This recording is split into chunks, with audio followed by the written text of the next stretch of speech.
This show is brought to you by The Makery, the podcast network for makers.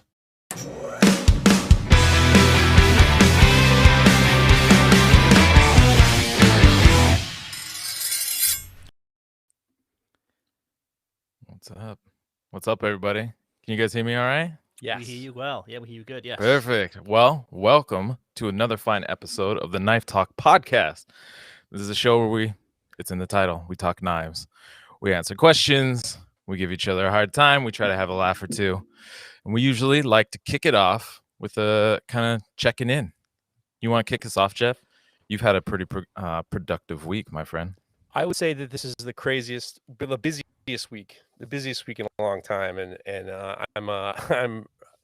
Last week was great, but this week I got 30 knives finished, and I just got back from the post office. They're all finished in the mail.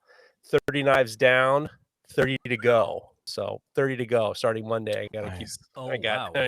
Yeah, I thought this is gonna be easy. And then all of a sudden I started writing on the list of what I'm going to start on Monday. And I'm just like, oh, for fuck's sake. All of a sudden I'm just like, let's just scratch the surface, which is great. You know, so how are you doing that? Are you sort of grinding all 30, then, doing them, in steps like that, or one-offs? Okay. Yeah, cool. I do everything at the same time. So all the profiling the same day, all the drilling, all the file work, heat treating, the grinding. So it's, I got a question for you. When you finish big batches like that, do you do anything to celebrate? Obviously, you're not drinking currently, but do you like throw back a bottle of kombucha or something like that, or just kind of like demarcate like you just got all those knives done? Like I feel like that's a big deal. Like it's a big. You do it a lot, but it's a big deal. But right? I don't really, I every day I'm very, very fortunate. So this week particularly was my 20th anniversary with my wife. So we had a blast. Yeah. Congratulations. We had a nice actually, we didn't have a nice time because I had to go to an eye doctor and I got my eyes dilated. So I was walking around the house at night with sunglasses on.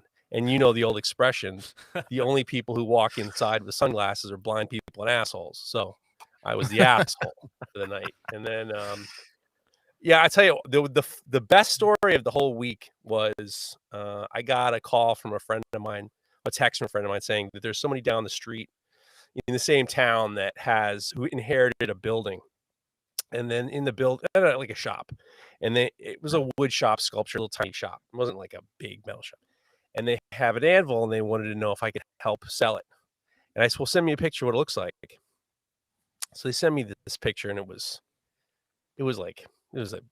picture was terrible. And, these are not blacksmiths; they don't know what to look for. So it was basically an anvil with a tape measure from the nose to the heel. It just for the picture it looked terrible. So I sent the picture to my buddy Jesse Savage, and Jesse said, "Oh, that's a Peter Wright anvil," and what? And I said, "Well, what do you think it's worth?" And he goes, here would be the forged and fire price, because the prices of everything is because of forged and fire are just out of control.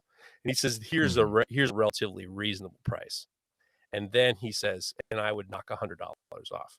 So I gave this dude, I said, listen, I'll take the anvil. I love the anvil because I don't have a Peter Wright. I love a Peter Wright.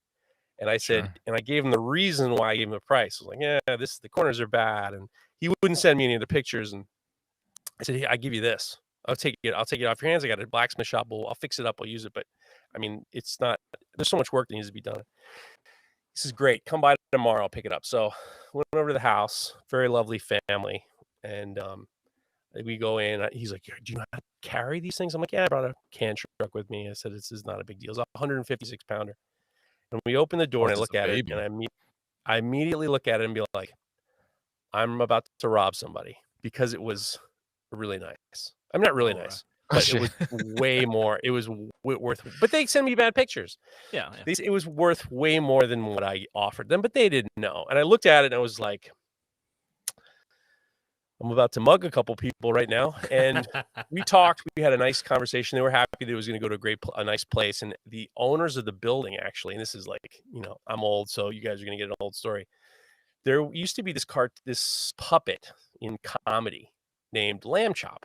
And it was this woman. I don't remember the name of the woman. It was a comedian. And she had this little sock puppet. And she had this little sock puppet it was Lamb Chop. And she'd make this little noise, Lamb Chop. Well, the woman who owned the anvil and the woman who they inherited the anvil from made the sock puppet lamb chop. So I'm now going to call this Peter Wright lamb chop. And then one little kind of neat thing was this: I had seen all the the pictures. The base was all chewed up. It looked like I just couldn't understand it. I couldn't understand why it was so chiseled. There were so many punch marks. It wasn't like abuse, like it was chained down and it got moved around a lot. It was like very systematic abuse, chisel marks, center punch marks. And then I started to, I was like, I don't understand. I've seen anvils like this, and I never understood why. And I sent a message to Jesse. I said, well, what do you think this is? So it was really interesting. He says, well, that's what metal workers, tool makers used to do. People who would make chisels and punches, what they would do is they'd heat treat the chisels and the punches, and then they would test it on the soft base of the anvil. So you'll see forged anvils. It's not cast anvils, it's forged anvils. So a forged anvil has got a softer waist and a softer base. And if you see ones that have been like really hit with clearly center punches and chisels, these were tool makers who were using it. So at one point, this was used by a bunch of tool makers, which was really kind of neat. And then I'll have to check mine out because I have a Peter Wright too. Well, that's how you can almost. I think that's probably one of the ways you can tell if an anvil is cast or not, because cast bases you can't really do that, But in a forged anvil, I might be wrong, but it was interesting because I've seen so many anvils where they're like, why are they beating these things up so much? Who would do that? And it was like these tool makers. So that was pretty neat. And and it was cool. And Jesse was able to say that it was made around 1910, and it was because it had this stamp of England. It was made in Peter Wright. The Peter Wright was bought by another company, and then it was made in England, and at the time the Queen wanted everything stamped with England on it that was being exported. It was really neat. So that was kind of like the kind of interesting part of the week.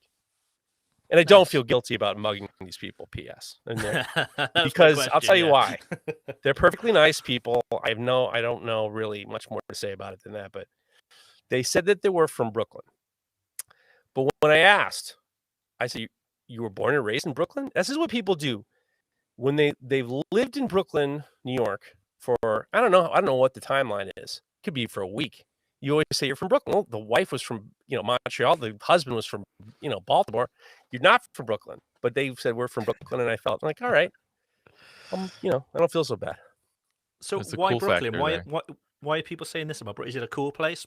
It's cool. Yeah, people who move. Everyone. That's the expression. Is I moved up from Brooklyn. When I introduce myself, I never say I'm from Brooklyn. I'm from Manhattan.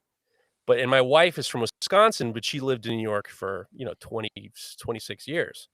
So but we don't say we're from Brooklyn. We lived in Brooklyn for like 3 years. We don't say I'm from Brooklyn.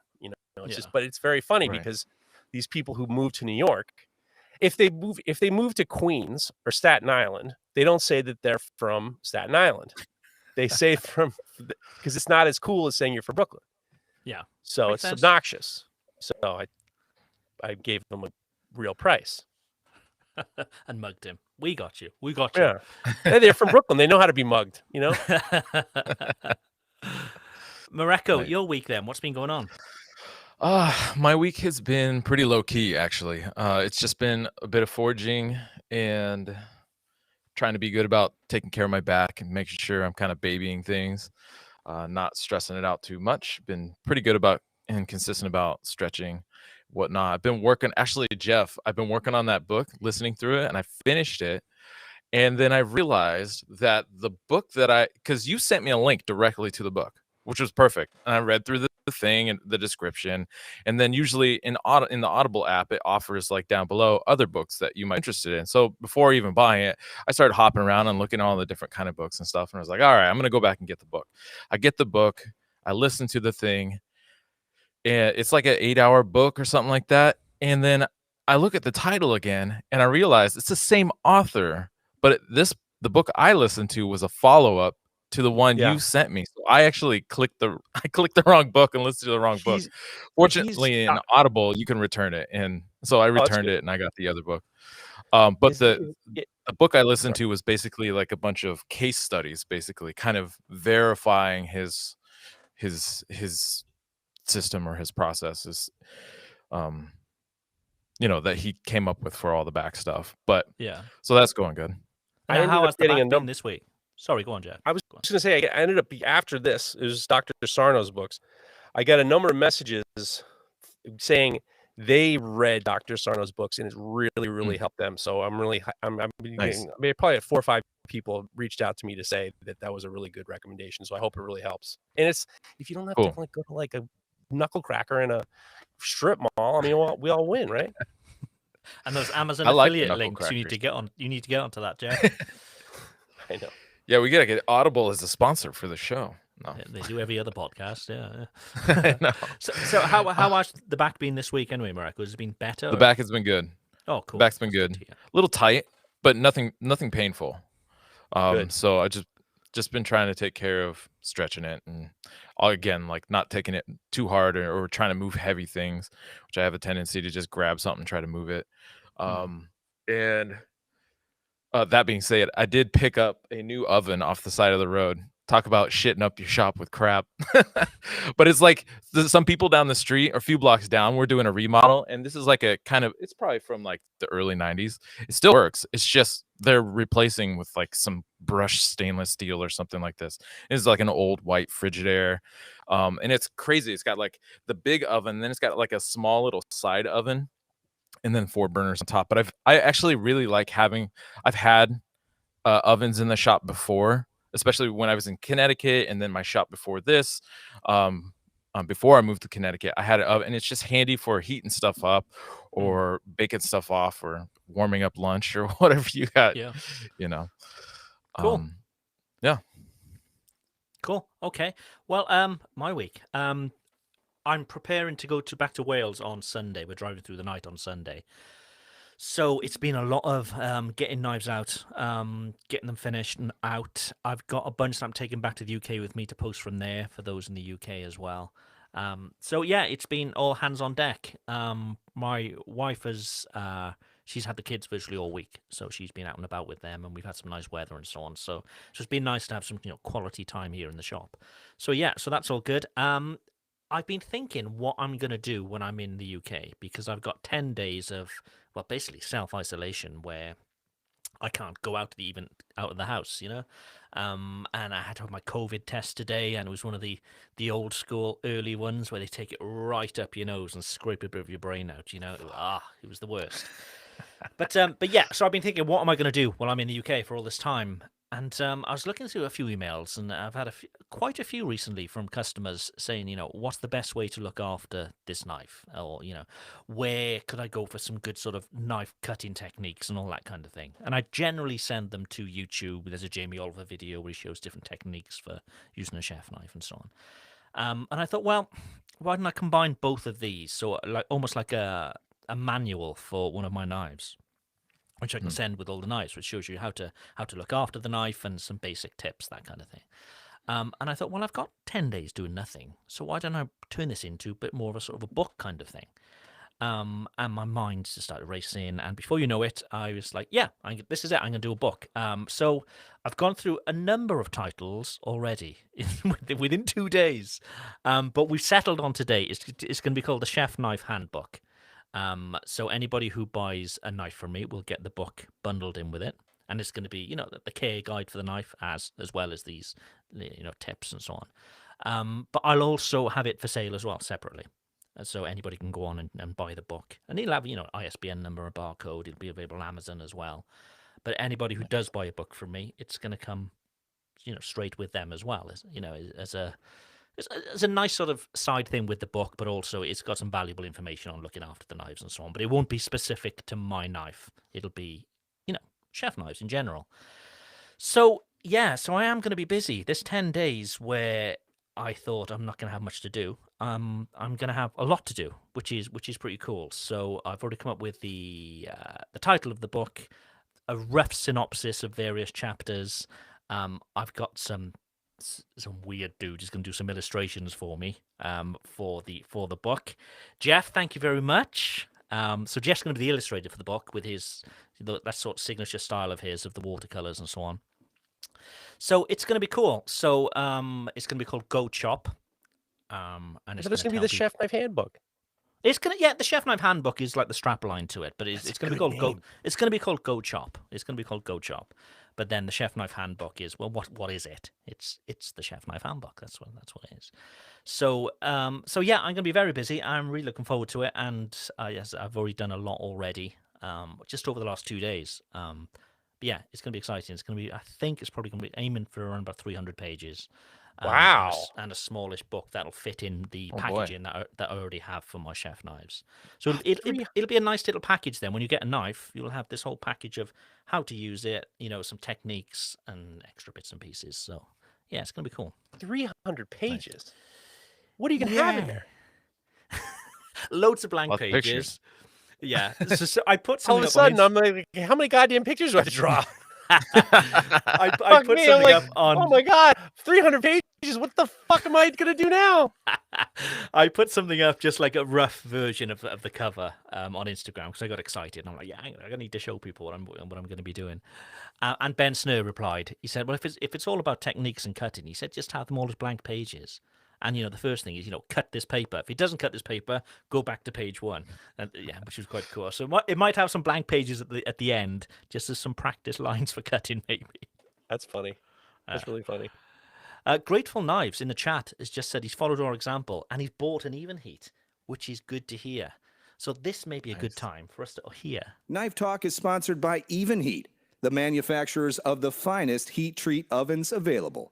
To find your next oven, go to evenheat-kiln.com. Thank you, Brian. And also, you can get a discount on your Even Heat, which I hope Grateful Knives did do, by going to Soul Ceramics. And if you use the URL knifetalk.net/heat, it'll take you automatically to Soul Ceramics, and it'll apply the discount, which is $75 and free shipping in the UK. And they can spec out your Even Heat exactly how you want it, whether you want the 110 or the 240, one with the extra long chamber, whatever you want, they'll be able to make it for you, and you can get that discount. So that's knifetalk.net/heat, or just simply click the link in the description to this podcast or video, wherever you're watching. I just A couple said things that I whole also link. saw this. Oh, go ahead. Go ahead. I was just gonna give you props, Jeff, because I don't think we talked about. Oh wait, we did talk about Lynn's thing being in Blade magazine in your We didn't. images. I had no idea. Oh, we didn't. I had no idea. Okay. Well, congratulations. That's awesome. Tell me Yeah, about it. so What did you think when I you got heard a- about it? I got a message from Lynn Ray. Last week we were talking about how Neil Kamamura was on the cover of Blade with John Ariani's hammer, which was like a big deal for, we know the guys. And we know Steve Schwarzer, we know Jason Knight, we know those guys. Happy for these guys. And then all of a sudden I get a message from Lynn Ray. It says, your watercolor that you did for me is in the inside. And I was like, what? And he sent me a picture. And I was like, that is so cool. So they did a whole piece on him, and he explains how to do the X-ray forged blacksmith knife. And I did this drawing for him a couple years ago, and I said to him, I'm like, this is for you. I'm just glad that I just like the fact that you're out there. I don't want any money. He said to me, he's like, what are you going to charge? I said, I'm not going to charge anything. I did one for the New England School of Metalwork. I did one from a few other people. Whoa. Let's stop here a second. So you're not charging for your illustrations now? Is that what you're telling me? Those. That's because, wait a second. You got 300 pages. You don't think you can do 300 free fucking drawings. Listen to me. Well, it was because it was for them. I'm joking. I'm joking. You got me there. You almost had me. If you kept on going, all of a sudden I'm like, Hillary, what are you up to, Jeff? I'm 300 pages to go. How much are you getting paid? Nothing, because I'm a stupid. But yeah, so it was really cool. And Lynn was super, dude. I mean, guys like Lynn Ray, Steve Schwarzer, these guys are treasures. And what Lynn does, if you really Ray Knives, he's so innovative. He blurs the line between bladesmith and blacksmith, and it's such an innovation. It was really it was an honor, and the fact that he just submitted that was an honor to me. And I actually said, I said, all right, fuck it, I'll get a subscription to Blade magazine. And then I sent a message. If you want to get a copy of Blade magazine, you can reach out to them and they'll send you one. You got to pay for it, but So Yeah, I got a couple copies. So I'm super pumped about it. I was very honored. Very honored. Cool. And I think it's Blade coming up as well, isn't it? In just a few weeks. Sure is. Sure is. Oh, I just wanted to tell you about Even Heat. I got a message from Nick Anger, and he wanted the whole kit and caboodle about the Soul Ceramics. So I gave him that situation because he might be getting another one, or sending one to the CMA or something like that. So. Cool. Good to hear. Good to hear. Shall we do the main part of the show? Hey, man, can I ask you a question? Mareko, do you want to take that first question? Yeah. This first one is from Josh Scott, our boy. Where's he at? He's in Iowa? No. Ohio. One Those of are close. One of those. Iowa and Ohio are very easy to switch around. I don't think there's anyone would blame you.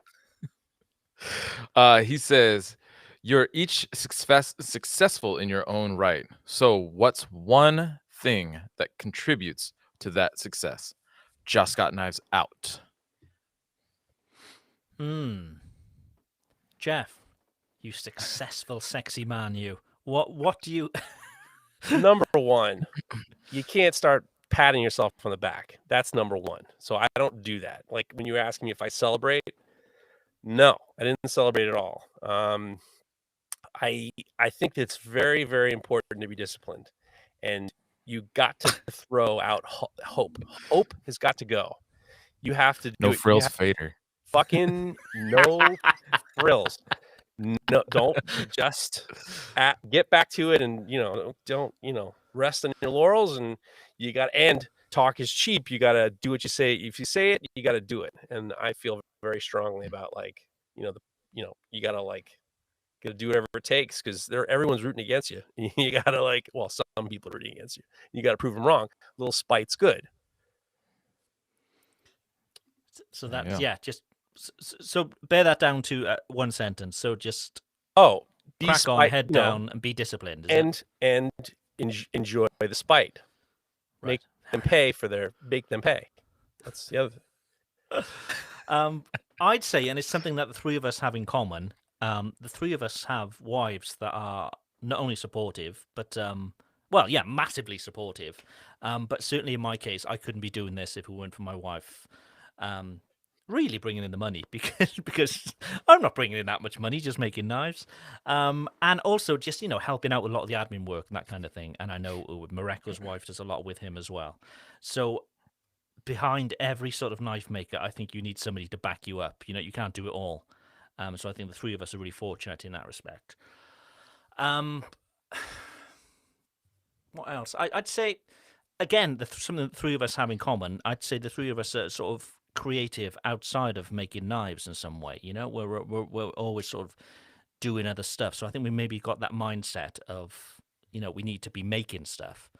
And I think if you've got an office job and you make your first knife on a weekend and you think, oh, maybe this is my new career. If you're only making knives, 7 or 8 hours a day with no other outlet, I think it could get to the point where you're no longer enjoying it. So yeah, I'd say make sure that it's not your complete life and you've got something else on the go. So you do enjoy it. To me, it's still. Geoff's going to roll his eyes now. I can see. To me, it still feels like a hobby. It doesn't feel like work to me. There we go. And I think that's why I'm still. I wouldn't say I'm successful, but I said that's why I've stuck at it for this long. Yeah, that's about it. Mareko, what's the secret to your success? Yeah, I think one of the things that helped me kind of gain a bit more traction was I think the work that I'm doing is good and all, but I think what really helped me gain traction was that I'm kind of accidentally became a resource for people.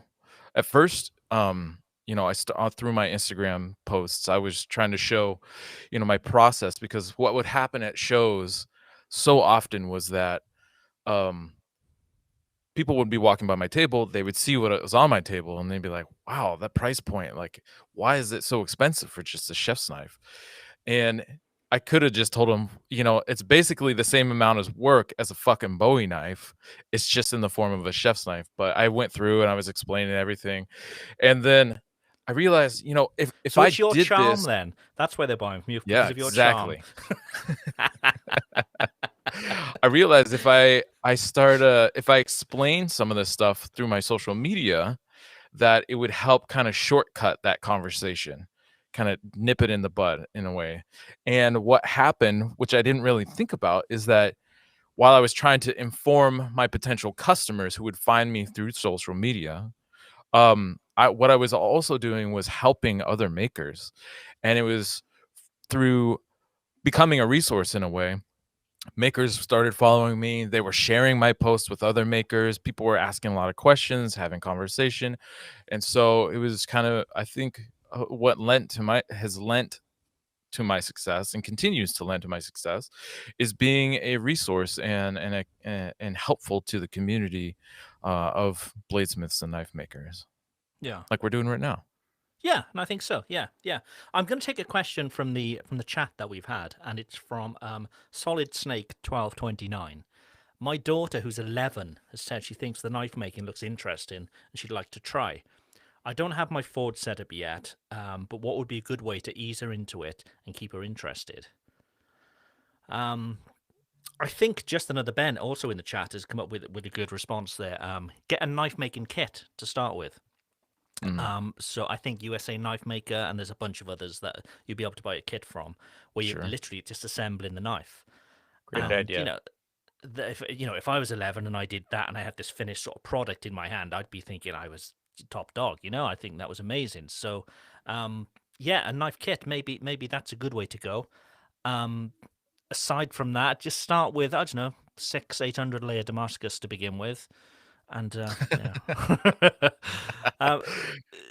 what do you think, Geoff? Getting kids involved and that kind of thing. How could you do it if they're showing some sort of interest? I like your idea. I know Jan's Supply and USA Knife Maker, like you said, they have knives that are already, heat treated and ground and with an edge. Get some handle material. I wonder. I get nervous about I my kid. I like backed off in terms of what what she wanted to do. Like I let her get into it. So I would go as easy as possible. Somebody wrote Paulus Jankuis made a wooden knife. That's a great idea. I did that for my nephews. I carved some wooden knives, and that was a lot of fun. And it was like kind of a neat way. And we made the knife, and then we made the handle scales, and it was out of wood. And that was a kind of a neat way to, something else was safe. I would say to my my two nephews, they're brothers, and I would I made them a wooden knife for each of them for their birthdays, and I write on the note, "Happy birthday! Don't cut off your brother's wiener," and they like that. So every time they want every time now I have to now I have to write on the notes, don't hurt your brother's wiener is kind of how Uncle Jeff rolls, and it Makes a lot of sense. Yeah, well, Weird Uncle Jeff. they love it. They love wiener talk. Those kids are just like, yeah. Don't worry, I'm not going to cut off my brother's wiener. Mareko, you take your kid into the shop quite often. I know you get involved with little bits and pieces. Yeah. Any suggestions there? Yeah, I mean, at his age, it's just about kind of exposing him to making stuff. We do woodworking. We don't really do a whole lot of metal, though he's helped me forge on some metal things. Just like with my little, whatever, like 12-ounce ball peen hammer. Just that has been a really cool way to kind of introduce him to making stuff. And at home, he builds with like Duplos and Legos and all kinds of whatever blocks he can get his hands on. He's doing all kinds of stuff. He's super creative. And so it's nice to give him an outlet. But if he wanted to, I don't know, I think there's an opportunity actually for kids. Kids used to have like newspaper routes, right?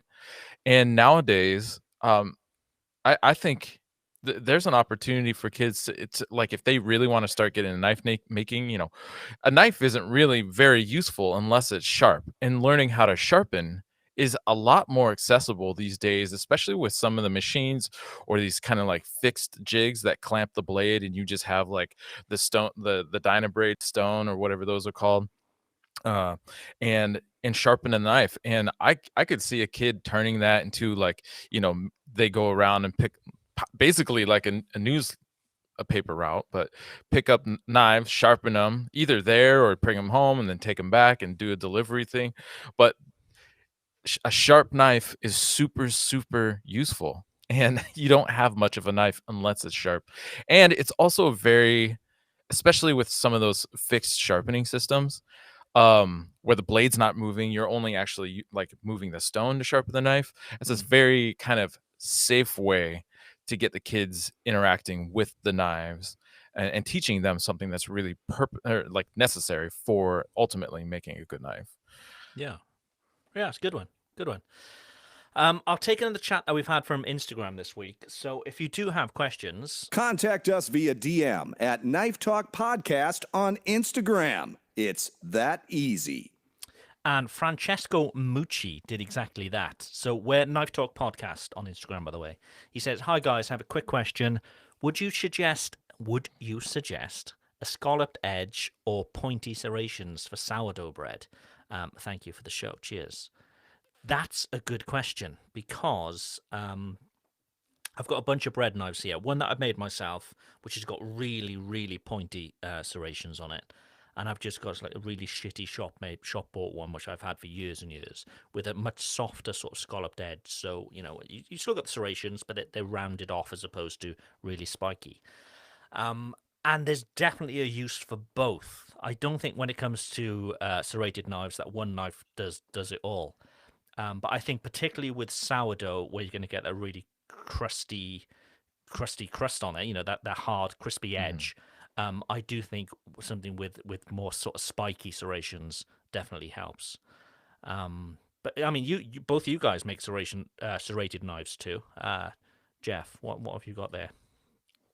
I have the scallop ones where instead of it going inside, the scallops are inside. It's on the outside, so it's like short radiuses, like like a shell.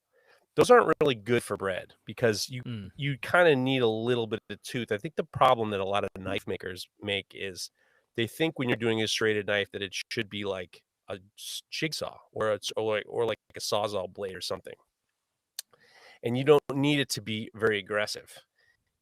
I mean, I make my serrations very, very shallow because the cutting really comes from the serrations, the inside of the serrations, and then the points kind of give you a little bit of purchase, and then all that extra edge in between the points are what does the cutting. But it doesn't need to be like jagged saw teeth. It just needs to be very light. So I would almost go like, much more shallow points. I don't think you need to go bananas.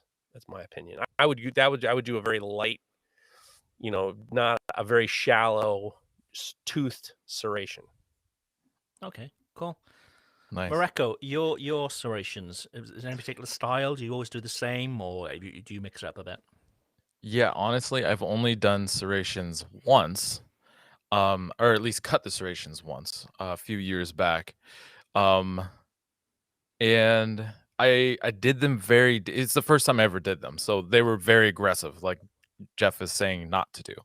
And actually one point, the serrations were so aggressive. They're like a bunch of little teeth and fingers like pulling the bread. My wife was baking some beautiful bread at one point, and I was trying to cut it, and because those teeth were so deep and aggressive, instead of really pulling and tearing and cutting, they were like dragging in the bread all over the board. I ended up cutting my hand, not horribly, but just a little bit, and I was like, I need to fix that. So I actually went back in and softened all of those.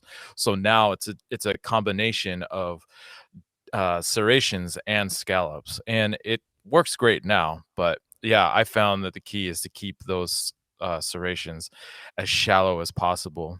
They got to do their job, but at the same time, if they're too deep, they're going to just start dragging stuff all over the place. Yeah.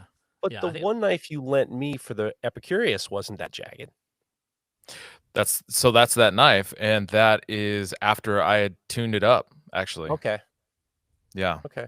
Because that's one thing that you mentioned that is 100,000% true with bread knives is you get through the crust, but then when you get to the soft dough, it just pulls it apart, and it doesn't allow you to kind of like cut it nicely so you get nice slices of bread. You end up getting something that looked like it went through a chipper.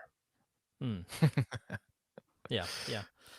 Okay, Geoff, do you want to take the next one from Walker Handcrafted? Yes, I do. Walker Handcrafted says, "Hey guys, I have a question. I want to put my name on my knives, and I'd like to make a website, but my name is similar to one of the biggest in the biz.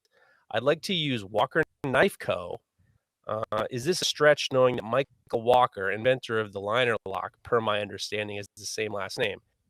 I haven't trademarks, but it's clear he's a big name in the industry, and I'm not here to step on any toes, especially when the shoes are far bigger than mine. Do I use my name or come up with a brand?" It's a good question. Good question. I think it's your name.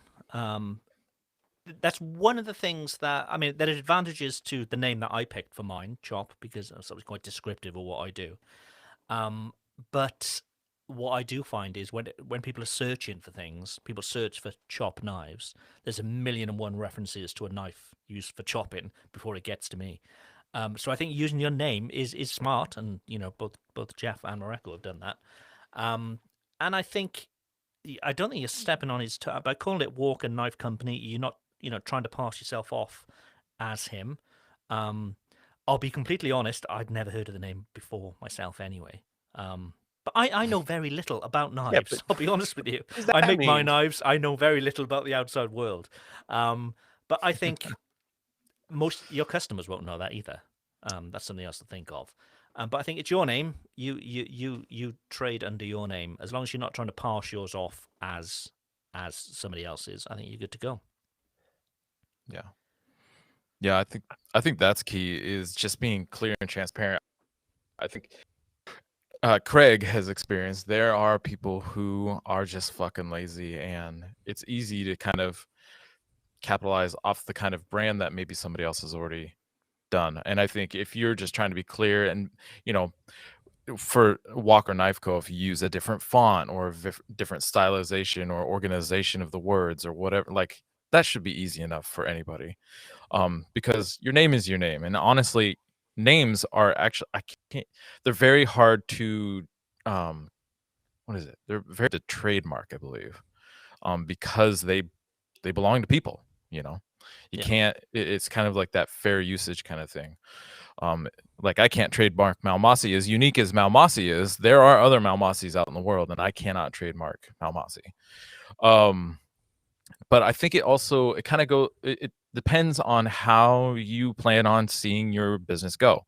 If you're trying to build it up as a brand that you could maybe eventually sell, then maybe you don't want your name necessarily on it, and you do want it to be a brand. But if you feel like this is something you're going to hold on to and keep for a long time, forever, then using your name, I think, is just fine.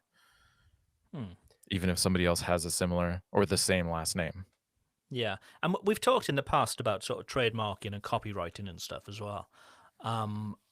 If it's your name, you could copyright it. So you could copyright Walker Knife Company. You probably couldn't trademark Walker Knife Company. And an issue I've had with Chop is that I couldn't do either, because it's a very descriptive word, and it's hard to trademark a descriptive word. Although I could get a copyright, but what's the point is another question, really. Geoff, what do you think? You should go with Walker Knife Company, or what do you think? I like the fact that he's thinking about it, because it is something to be said that if there is another Walker Knife Company, I don't want it to be confusing, right? So you could, if I had a better name than Fader Knives, I would have done it, only because I wanted to just keep it, at the time I just did it. And the idea, the opportunity to potentially down the line, someone wants to buy it, I'm not mad about it. I think the great story is we interviewed, Mareko and I interviewed Jared Thatcher a number of years ago. And he said that the original name of Boot Hill Blades was like Queen City something or other. Turns out that he didn't realize that it was already a knife company or a company, and he was going to be sued. And he didn't know anything about that. And what he was lucky that the people who ran the business were just like, "Oh, you're just like a fucking dude in a garage," and they gave him a marketing company to rebrand him. and he has the ability to. I mean, that's an unbelievable story. I mean, they were gonna sue his pants off. There we go. We've got a call, Oh, Jeff. yeah. Just a second. No just problem. A second. No problem. Welcome to the podcast. Who are you and how can we help? Hello, how are you guys doing today? This is Benjamin Stark from Stark Knives. Ben Stark There is he is. a regular caller to the show. Well, no, Yeah, he wasn't in it last I need time. to pause the. I was in it last time, but then the episode didn't end up going up. Oh, yeah. We had to cut it because you weren't interested enough, Ben. So I know. you I was need, so you need to disappointed be 'cause entertaining for us. I told my mom that I boy. was on the episode, and she was all going to listen, and then I didn't get to end up having her watch. How can we help? What's up? I was going to finally use my microbiology degree and help with the coffee etching and mold. So I was Okay. listening. I know. I just graduated last year with my degree from college, so it's my first time being able to use it. So last Thank week you. we had a question. I can't remember who it was from, and they were asking about Mareko's famous coffee etch, but they were saying that they had mold on the coffee and whether that made a difference. And we've got an expert on the line, Ben. I don't know about that, but as far as I know from my research, I think probably the mold that's on coffee is probably either like a penicillium or an aspergillus, which is usually an aerobic mold. So that means that it needs oxygen in order to live and survive. So if you're able to store the coffee in something that's airtight, so I have mine in a PVC tube with a really tight sealed cap, and that has helped keep the mold from pretty much not forming at all. So I've had this batch going for a week and it hasn't had any mold on it. Whereas when I had it in a more open container, it usually started forming in like a day or two pretty much. So that's definitely helped. And then also having it so it has less surface area also helps a lot. So this tube is really pretty narrow, just wide enough for the blades. Whereas before I did it in a pretty open and wide container, and that also made it have a lot more surface mold. So there's more surface if area you wanna- available for Yeah, oxygen to exactly. hit. Right, yeah. Yeah, and just helping to help them grow like that. So if you're wanting to keep the coffee lasting a little longer, that's something to keep in mind, definitely. Cool. That's like a beer making trick as well. So when you're making beer, you don't want to get oxygen in it, so you obviously Yeah. airtight. But you also purge it with CO2 as well to make sure that the Yeah. air sort of expels. Yeah. Well, we've got some really clever people listening to the show. Who'd have thought? And now we must talk to Ben's mother and let her know how proud we are of him and how proud you should be of him, Mrs. Stark, because truly your son has, he graduated from college. He's worked very hard. We're all very proud of him, and I would hope that you are too. And you guys can't see, but Ben's got very good hair too. So round of applause for Ben's hair. you. There we go. Mrs. Nice. Stark, well, you've raised quite a fine young man. And he's making he's a man of multi talents. We got my own knives. We got potatoes, homegrown Whoa, garlic. whoa, We've got Ben, the- whoa. Are you, no product promote your advertising. garlic. you trying to Sorry. promote your own knives here? No, You know the rules. I'll Come cover it. on, No, Ben's no, mom no. listening. Give him a break. Let him. Can't tell any penis jokes. We have to be very cool because his mom is listening. So just keep it cool, okay? Keep it cool. She enjoys the sarcasm and snark too. She always calls Craig Mr. Laser. Mr. Mr. what? Laser, I'll take that. That's my new Twitter profile. That is Mr. Mr. Laser. what? Oh, Mr. Laser. Mr. $3,000 laser. Ugh. Your mom's listening to this podcast often? She used to listen a little bit more, but she does listen here and there, definitely. Well, Especially if we're in the car together. with a big hit with the mums. Who'd have thought? Why are you making your mom listen to this bullshit? I mean, She enjoys it. you gotta listen to some. Mrs. Stark, you've had enough. We've had enough of you as a listener. Okay, we're just kidding, obviously. Send their messages to Craig at Chop Knives trademark. Okay? Mr. Laser is the new Mr. Laser. Cheers, Ben. Change the. All right. Talk to you later. Thanks for calling. having Thanks for me your on. advice. Cheers. Bye bye.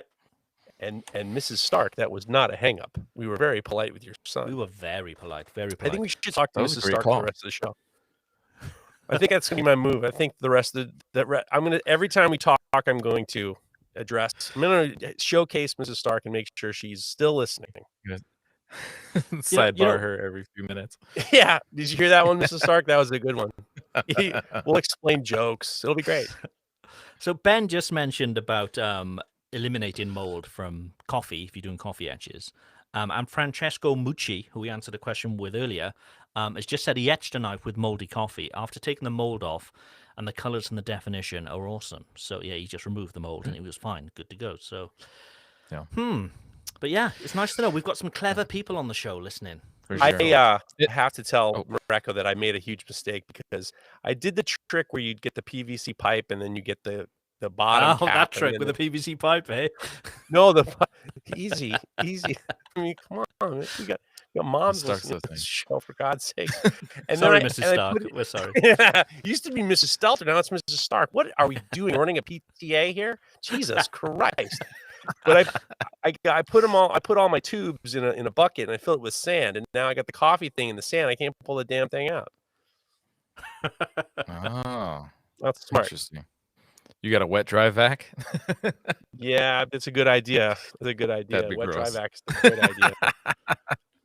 I want to make sure that I've been completely transparent. I feel like I've talked about this before, but a lot of people give me credit for the instant coffee, and I appreciate it. I will say that I first heard about instant coffee in 2012, I believe, from Adam DeRozier's, just as like a passing comment about how in Europe they use instant coffee to darken steel.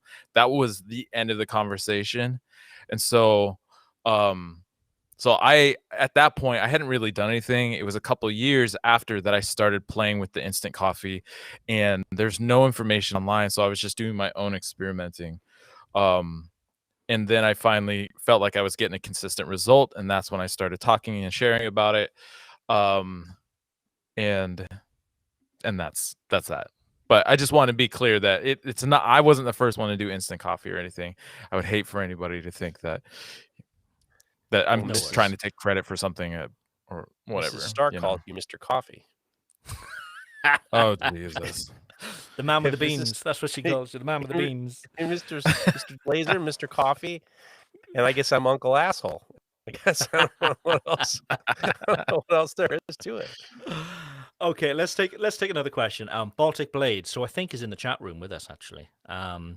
One question: when working on a large full tang knife batch, what's your process on getting all of the scales the same thickness? And I tell you what, let's go straight to Geoff because he just worked on a large full tang knife batch. Well, if it's wood, then I mill it down on a circular saw, and then I flatten everything I flatten the insides on the disc sander. That's what my move is. I do a lot with G10, and I have very, very standard thicknesses. So I really just kind of go by that with the G10. With the wood, I just try to mill it down till I'm close. I don't get crazy. I usually, if one side's thicker than the other, I always kind of like bang that out on the grinder when everything's glued up. So, but I don't get too hung up on it. Yeah. Yeah. I agree. I I find would probably do with- the same thing. With wood, I'll generally just use like a flat platen. And once you're practiced, you can sort of get things to the same thickness. But yeah, with G10, I mean, it's available in so many different sort of thicknesses. And I generally use two. One is a liner color and one is a scale color. Between the two, you can balance it out. And I'm generally heading for about 8 millimeters either full scale, so including the liner on both sides. And obviously you've got the thickness of your stock then. But yeah, I did buy one of those planers, those thicknesser planers for using bigger bits of wood. But it's garbage, to be honest with you. The finish isn't very good, and it snakes all over the place. It wasn't very good. So I just head back. I chop them down to a rough scale size. Then I can use that sort of 2-inch flat platen and thicken them out that way.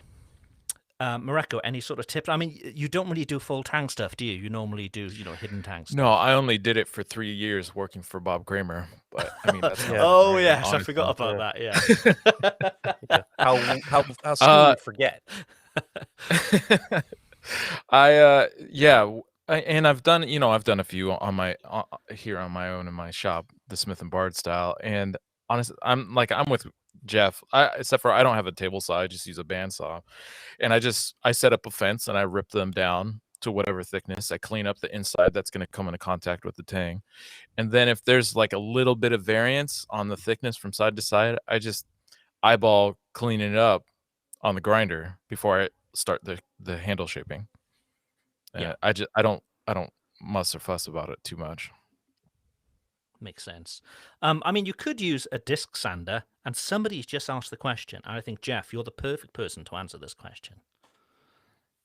Definitely. Does Broadbeck have a disc sanding attachment? They do. They have an amazing disc sanding attachment. The way it works is it fits on where your contact wheel would be, and it runs off a belt, and they look amazing. And you can get one if you go to broadbeckironworks.com.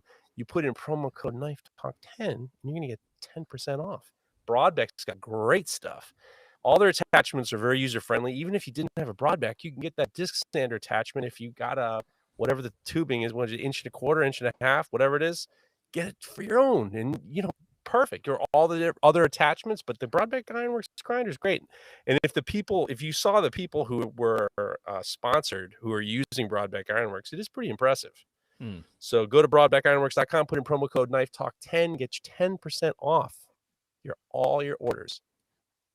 I had to break in for one little thing is there's a message from Ben Stark saying his mother would like to come on the show. Ben, you got 40 minutes. You get her on the show, have her DM. We will be happy to interview her about you. So you got 45 minutes to get her on. We will be taking calls from Mrs. Stark by all means. All your mothers. Anybody in the chat, you want to get your mothers to call in, we will interview all your mothers. And we'll be gentle. We'll be gentle. We'll be respectful, and we'll ask them icky questions about you. Great. Have your mothers call in. This is the Mother's Day special. Have your mothers call in. There we go. Mareko, do you want to take the next question on our list there? Yeah, this one's from, Tris Jacobs. I thought I was going to say something else worse. Okay, says, I was recently banned from PayPal and Venmo. Venmo won't say why other than that it was due to my recent activities, whatever that means. Ooh. PayPal said that it was for violation of their acceptable use policy, specifically the sale of ammunition, firearms, or firearm parts or accessories. Clearly, knives are not any of those things. There is a section right after that says, or certain weapons or knives regulated under acceptable law. I read that as if your knives are legal. Good to go.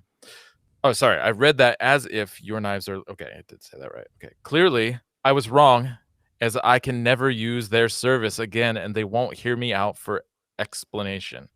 At any rate, what would you recommend for acceptable payment for tools we make and want to sell? Thanks, and keep up the good work, Tris. That sounds like a hell of a dilemma. Yeah, I can only say that I hate PayPal myself. And if you do look at their terms and conditions, they basically rule out anything.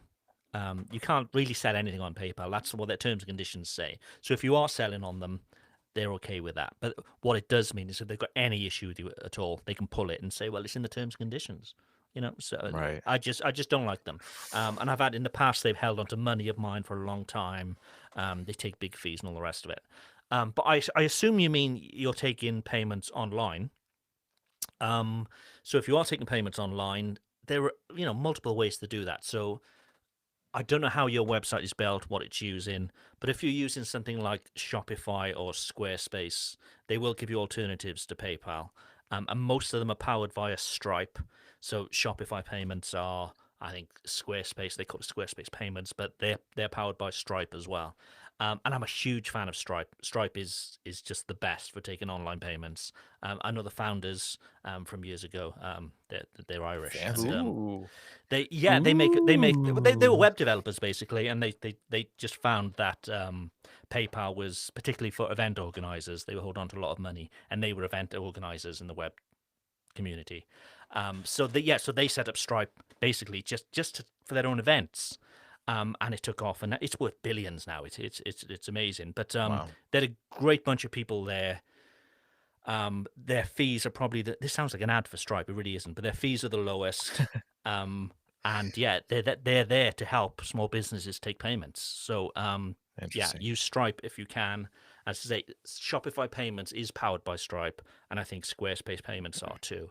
So if your website is built on either of them, get rid of PayPal and use them. That's my sort of advice on that. Oh, Do you take sold. PayPal payments, Geoff? I do. This is a Tony department. Tony does he's got Venmo and PayPal, which I think are owned by PayPal. I think Venmo's part of PayPal. Is that right? I don't know. I don't really know much about Venmo, to be honest with you. I don't know. He likes Venmo, and we do use Stripe too. So Tony's on top of it. Oh, by the way, there's a message here from Ben Stark. His mom has just gotten home, and he's on it. So we might get Ben's mom in a second. So I'm hoping. My fingers are crossed that this bit doesn't get ruined, because that's really what it comes down to. And this is it for mothers, everybody. If next week, don't have your mother call, because we know we ain't interested. This week only, because that's the bit. Yes, Grateful Knife says Venmo is PayPal. I know that Mert Tansu had a pretty horrifying story about his experience with PayPal. Yeah. On the knife makers down under. He basically was taken advantage of by a customer, and he had documented everything, and then the customer. Okay, I think this could be really Ben's crossed. mother. Let's have a look. Ben, how are you? I'm back, but with a special guest this time. In a world exclusive, Geoff Fader is about to interview Ben's mother, and he may have some embarrassing questions. Ben, you ready for this? Don't worry, I'm prepared. Ben's mother, how are you? Good. I'm happy to meet Mr. 3D Printer. I think he must have called you the wrong name. I think Jeff's got a few questions for you. Oh, no. Okay, I'm ready. Don't worry. I'm just curious, as the mother of a maker, what was it about Ben that really kind of you saw at an early age that he was going to be? I mean, he's a talented guy. Stark Knives is very talented. He's very good on his work is beautiful. What was it at a young age that you saw in him that you thought that this could possibly happen?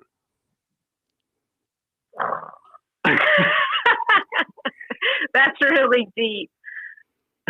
Nothing. Nothing? You say napping? Nothing, apparently. Nothing? He didn't do anything? He didn't No, I'm just kidding. I don't know if they told you that they were all homeschooled, so we were always making things. And yeah. Cool. Yeah, we always cooked together and did arts and crafts projects and stuff together. Yeah, I was often really bored being at home with them, so I made a lot of things myself, and so then they had to do it with me, and so if we cooked, then they'd have to join in and, just do everything that we were doing in the house, and I think I enjoyed doing it, so then I just pulled them along and sat them on the counters, and they did whatever I was doing in the house. I get the feeling Ben isn't your favorite child. I think you've got another favorite child. I can see in your eyes there. Yeah, Mr. 3D Printer's getting revenge. Mrs. Stark is going to get a handful now. There's only two of them. How do you choose? They're equally. We have the other apparent favorite child there too. You got to watch Sophie's Choice sometime, Mrs. Stark. You got to watch Sophie's Choice once in a while. I'm fascinated because I've interviewed a lot of makers, and I'm always surprised at how creative people are who are homeschooled. I was surprised as many like a Ben Ueda and Jesse and his whole family. They were all homeschooled. I know Charlie Lionheart was homeschooled. Very, very talented people really started out homeschooling. And it is amazing because, especially considering that making in general is a very solitary thing. It's not really that. My wife and I were to just life as general population, like general pop. So like I would imagine that when you're in homeschool, you're much more used to being self-reliant. Yes, definitely. And often you're looking for something to do, and then you make it into something fun, so you can kind of twist their arms into helping you out a little. You have to not just turn on the TV and let them sit there. Yeah. You have to still get your stuff done, so you have to make it fun. So then you just kind of.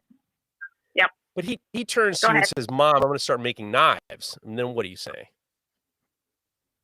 I say, well, the way he started, he did it in the living room when we were doing a house renovation. And he said, I want to have a piece of wood and I'd like to try to make a spoon out of it. And I said, well, okay. And it's winter in Nebraska.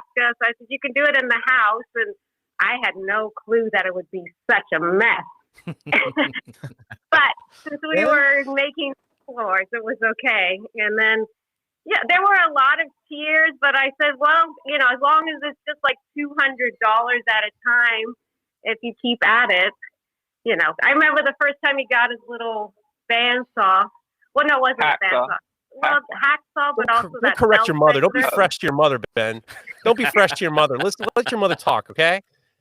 We're with you, Mrs. I'm just Stark. trying to help. It's a Don't help. I'm not Yeah. talking to you. We talked to you already. We're talking to your mother now. Don't be fresh. all right. Ben, are you a twin? No, Oh, you're not My- twin. Oh, right. Okay. no, but everyone thinks we're twins. Yes. Ever since they were little, they said, oh, are they twins? But the poor older kid is like, I'm so sick of that. You see his eyes roll in the back of his head. They're like 3.5 years apart. I'm finally over it. You look around about the same age. So I was going to ask Mrs. Stark. I mean, the three of us, the three hosts, we have kids. Any advice for bringing up a kid as creative as Ben and his brother there?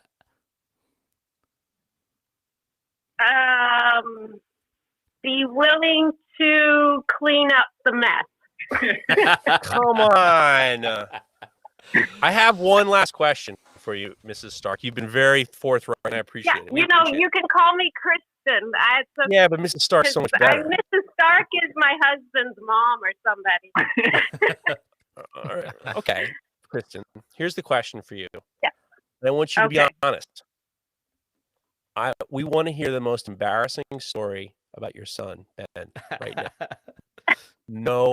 No flumpering around. Just whatever it is, we want to hear an embarrassing Ben Stark story for our listeners, please. Oh, God. Can you think of one? How about, Come on, Mrs. Stark. about Don't bullshit us. Oh, okay. We know Yeah, you have that's good. something on the Oh, tip of yeah, your yeah, I got yeah, it. yeah. Well, can my brother tell that story? Well, you can Go explain ahead. it. You probably remember, but he knows which one I'm talking about. Go Okay, ahead. I guess I'll explain it for them. Back when I first started getting into knives and like collecting them, it's Blade forums. It's a big, probably the top knife forum where people post stuff. And then there was one knife maker that was selling a like $1 knife in honor of the killing of Osama bin Laden. So Oh, wow. I Sounds funny so I far. I was apprehensive about it, but I was like, oh, if it's a custom made $1 knife and I can have the opportunity, I might as well just do it. So I signed up for it, sent the guy my $1 or $5 or whatever it was, and I bet you can guess where the knife ended up. Non-existent. As So- you can imagine, I told him if it sounds too good to be true, it probably is. And I was right, but it was only $5. That's an embarrassing story in your house? I- That's an I- embarrassing not- story in not- your house? I'm just You saying. lost I'm $5? I try to be well behaved. I'm sorry. Or one time we had chocolate pudding. And he All pretended right, to I'm not buy it. interested. You're, This all is- right, This is is turned into a enough. Friday night dinner where the This is kids are just nonsense. trying to embarrass each other. Come on. I mean, Well, Mrs. Stark, thank you for giving us the time. We think maybe once a week, just send us a DM of embarrassing stuff that Ben does, and we can I have mean, a if little you gotta section on be the show of the last one, I'll tell you, Mrs. Stark, I wanted for Christmas as a child, I wanted a little brother, and my mother said that Santa Claus doesn't do that. And I said, why not? And she said, because that's not how and then she told me how babies were born, and it was embarrassing. Oh, That's an geez. embarrassing Jeez. story. I feel like we've had that when something came on TV once, and we just kind of. This pretended. is what we want to hear. We're getting there now. Somewhere. Now we're getting But I can't somewhere. remember. We just need some practice, I guess. We'll think about it and we'll call back in next week. Better. I can't remember what the show was. Something with birds and bees or something. I don't remember. Yeah. Anyway. Thank you very There much you for go. calling. You're always welcome on the show. Cheers. All right. Bye. you. Bye for Thank now. you. Bye. Mum talk. We almost had a good one, I'm sure of it. And I think that if Ben and his son and her brother wasn't there, we would have gotten, this time he came in and all of a sudden he had a nocturnal emission. Next thing you know, he didn't know what Jesus. to do. A nocturnal Yeah, that's what I emission. wanted. That's what I was looking for. Oh, Jesus. Come on. I mean, come on. You're wrong. Not wrong. That's the story. Not I threw the $5 away. I mean, come on, man. What bullshit. But I appreciate the Starks calling in. Thank you very much. Thank you very much. Combat funny. Abrasives makes the world's best abrasive belts for knife makers. Available in any size at unbelievable prices. Go take a look at combatabrasives.com and get 15% off with promo code KNIFETALK15. Do it now. 15% off. Combatabrasives.com. Go and do it. Geoff, do you want to take the next question? Yes. And Rainy Day Forge says, Mom, in the chat, if you're listening, you can watch this on YouTube Live. It's usually 3 p.m. Eastern Standard Time. And the people in the chat are very funny. Rainy Day Forge is saying, Ben's mom is holding back. And I agree. Yeah. So, Yeah. Ben's mom, you're holding back. We love you, but you're holding back, please. The next one comes from, let's see. McDonald Knives. Okay, fellas, I have a question for you that I'm sure you've answered a million times. I'm getting into making chef knives, and I use high carbon steel. I love the look of a good hamon, and my question is, since it's a chef's knife, is it safe to etch in ferric chloride? I should use something more food, or should I use something more food safe? Love the podcast. This comes up a lot. Is ferric chloride food safe or not? Yeah. Mareko, you're probably going to have a better answer. Oh, this isn't going to be in your book? No. That should be in the book, right? Get your pen out, Craig. Maybe. Get your pen out, start writing. No, ferric chloride, yeah. I mean, you don't want to drink this stuff, I'll tell you that. But the acid is very, very easily neutralized with baking soda water. And neutralizing, it makes it inert. Like you could literally neutralize it with baking soda or even diatomaceous earth, and which is just like ground up calcium, like oyster shells and stuff like that. Neutralize it. You could pour it in your garden and plant flowers on top of it, So as long as you properly neutralize it, you're good to go. That's my answer. Yeah. Windex too, right? It's got enough ammonia in it that it kind of does the same thing, right? Yeah, but then you're putting ammonia on the thing. There you go. So you either got to wash it thoroughly afterward. Well, honestly, you should wash it thoroughly no matter what before you first use it. But baking soda water, I feel like, is a bit more kind of user friendly and kind of food safe-ish, So yeah, so you should be that's good to go. my And answer. we've had this chat plenty of times before where people saying, could you taste a carbon steel blade, certain food that's been cut with a carbon steel blade. And I think certain acidic foods, like lemons and things like that, sometimes what will happen, it'll have that same effect as using acid on the blade again. But again, just a quick wash. You should be, I'd also like to add to that, which is a good point, is I've heard people say, well, I can taste the steel. You can also go to a restaurant, and when you're eating creme brulee, it tastes like garlic. It's because the guys didn't wash their hands who were doing the prep work to do the other thing. There is a little bit of operator error going on because, like that has happened. Like, you're just like, why does this vanilla dessert taste like onions? Yeah. It's because shithead in the back didn't wash his hands before he went from the cold prep to the dessert station. Yeah, I had the privilege this week of having a watermelon slice that was cut with a knife that had been used for garlic before washing, and it was disgusting. So yes, it all comes down to cleanliness, I think, and hygiene in the kitchen. And here's the top tip: if you have garlic on your hands and you want to get the smell off, you rub your hands with stainless steel under the water, and the garlic smell will disappear. You're welcome. Put that in your book. Wow. Put that in your book. Oh, wait a second. I must have to draw it. Am I gonna have to draw? You might have to draw it. Yeah. That part. Oh, Jesus 300 Christ! I wish images you'd by come the up with morning, that goddamn please. tip. That's one more, like 301 pages now. Now you got to draw the goddamn tip. No more tips from me on that for your book. I don't want to do any drawings. Whilst we're talking about tips, do we have any Unsolicited advice. Oh yes. we do have unsolicited. So if you have unsolicited advice, a lot of times people say, you know what you should do? And then they'll give you unsolicited advice, or if you just have some unsolicited advice. We do have Ben Kowald says, here's some unsolicited advice. Craig might want to start looking under his toilet seat for spiders. A few years back, a bloke here in Australia got bitten by a todger. No. On his todger, surely. Got bitten on the todger. I don't know. I thought a todger was a spider, but I guess it's your wiener. He got bitten on his todger not once, but twice by a redback, closely related to the black widow spider. You're welcome. So watch your todger. I mean, I never heard of a todger. That's a good one. So yeah, last week Craig lost his mind because of spider, and then I started to realize we made fun of you because you thought it was big, but then I realized a lot of poisonous, venomous spiders are very small, so I shouldn't have. I apologize to the spiders of France for besmirching you. Yeah, I've had a good clean out here. There's definitely no spiders here. Okay. This thing was huge, but yeah, we're all good. Shout out to all the people sending memes. Did you kill it? Mareko asked. No, I didn't find it, but it's no longer in here, so it's all good. But yeah, Geoff just mentioned we had a few memes come through. Steve at Moonshine Metalworks sent one through.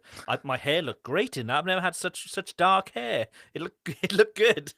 You look all the memes of you. I wouldn't have been mad at it at all. Both of them. There was another one where you like superimposed on like Spider-Man's Peter Parker's face. Yeah, like it looks pretty good. It's not. None of it's insulting. Just because you're a little scared of a spider, but you look good. Who cares? We've got some live unsolicited advice. Rainy Day Forge is currently typing out some unsolicited advice for us. While I'll read some more, and then when he takes his time, Rainy Day Forge, we'll read it yours. This one comes from Brian Hooten. You know what you should do is get Spider Away to sponsor the show, so Craig can get those French ticklers to stop harassing him. The French tickler. Don't tickle your todger. You know what I'm saying? This one comes from Ihor Hudima. Ihor, you're gonna have to help me out on the next one because I don't know if I'm saying it right, but Ihor Hudima is better than the whore's eye. As best as I can do it right now. So help me out, please. It's an Apple app. Ihor Hudima. I'm sorry. I mean, I can only do with what you're giving me, and I'm not doing very good. Like Set up your anvil high, and if you need to diphthong or use a guillotine on your anvil, then use a pallet to get yourself high enough to use your tools comfortably. Cheers from Czechoslovakia. Diphthonging, which was coined by John Ariani, friend of the show, Sunset Forge NJ, is when you're forging and you have a pair of tongs between your legs under your todger, and then you're holding it between your legs, and then you're using one hand to stamp, the other hand to hammer hit. It's also been referred to as the third hand by Uri Hoffe, but it is now diphthonging. So if you're going to diphthong, you want to get up high so you don't give your todger the old, what is the seesaw? You don't want to seesaw your tongs up into your todger. Yeah. So Rainy Day Forge is doing nothing. Rainy Day Forge did nothing so far.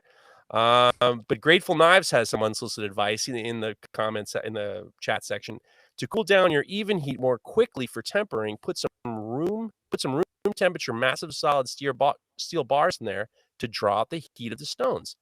That's our friend Craig Lockwood said use fire bricks, and that was really good.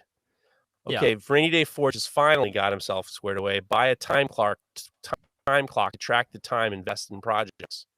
Waited for that one, Rainy Day Forge. Must try harder. Oh my God! I mean, come on, baby. I mean, I know Canada's cold, but I mean, you gotta help me out here. Give me some good. We waited for you. Oh, good. All used ones are $30 to $50. There we go. There we go. I'm glad we waited for that, Rainy. Come on, man. Baltic Blades again. Here's some unsolicited advice. Disc grinders are amazing. Get one, you won't regret it. Make stuff easy and flat. If you want to use it for flattening hand scales, get the flat disc. If for bevels, then use the bevel disc. Makes it work with long blades. I don't know, but do you know about those bevel discs? You guys know about those things?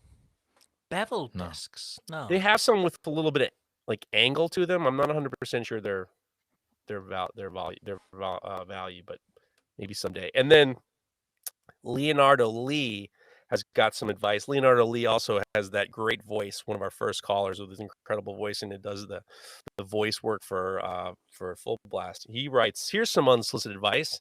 Anyone having trouble accurately drilling holes through steel should use a center bit. They're really stubby and they can't flex. And then they have a built-in chamfering bit so that your next bit centers itself right in the first hole. So there we are. Nice. Rainy I've got Day some Forge is. Don't be sorry, Rainy Day Forge. You're all right with us. You're all right with us. But I mean, like you can't tell us to buckle our seatbelts and give us we're with you. Don't worry. I've got some unsolicited advice. If you're going to be doing hand sanding, you're going to want to use Indasa Rhino Wet because it's the best stuff. I've used a ton of it this week, just because it speeds things up. If it speeds things up, it's saving you money. So make sure if you're doing any hand sanding, you're using Rhino Wet by Indasa. But we can also get you a discount. If you head on over to TexasFarrowSupply.com, they sell not just Indasa Rhino Wet, but a whole bunch of things for knife makers. Tools, accessories, anything you need. So head on over to TexasFarrowSupply.com. Make sure you use Knife Talk 10. You'll get 10% off your order, and that includes your Rhino Wet as well. And why wouldn't you do that? Why wouldn't you have money off products that you're going to be using anyway? And if you aren't using it, you need to be using Rhino Wet. That's my tip of the week. Mareko, would you like to take maybe one more question and then we'll move on to some... How about some hot takes? All right. This next one is from Sock Basement Made. He says, so I was buffing a full-time handle with some light wood. What the fuck does that mean? Full tang. Full tang, I think. Oh, full tang handle. Okay, yeah. That's what they call so it, I was buffing a full tang handle with some light wood, and as soon as I hit the brass pins, they gave off black residue on the white buffing wheel and smudged all over the pretty light wood. Had to sand down the wood to get it off. Any tips on how to fix this? The show has learned me a lot as a relatively new maker. Keep up the good work. Good stuff. Greats from Timo. Sorry, I said it right. Pronounced Timo. Blah, blah, blah. All right. So you guys have experience with brass Corby bits. Do you ever have it smudge across the handle material? Yes. I've seen. How do you feel about? Well, you're doing synthetics. Is it easy to clean up? I've seen it smear on. I've seen it discolor synthetics. I've seen it. Yeah. Any type of, if you have a light wood or light, if you're G10 isn't solid, like you have like these little tiny pores, and it can catch. The times I was noticing it was catching was on the finer grits. Like when I was getting up to 800 grit, the dust that you're taking off the brass is so tiny it kind of looks like dirt. So that for sure happens. Yeah. What I find when I'm buffing is, first of all, I try to keep my buffing wheels as clean as possible. So I'm always changing. I'm never using sort of dirty ones. I've got a bunch of them, and I actually put them through the washing machine, through the dishwasher as well. So they're always kept. So I don't have to keep buying them. You can clean them and reuse them. It's fine. But what I find is the less pressure I'm putting on the buffing wheel, first of all, it's obviously a lot safer because it's not going to grip hold of anything that you're trying to buff. But I'm finding that the less pressure I'm putting on and using good cutting compounds, that happens a lot less, these sort of smudges. And I tend to get a much, much better finish as well. So maybe you're putting maybe a bit too much pressure on and it's causing these smudges. I find really sort of light passes will give you that.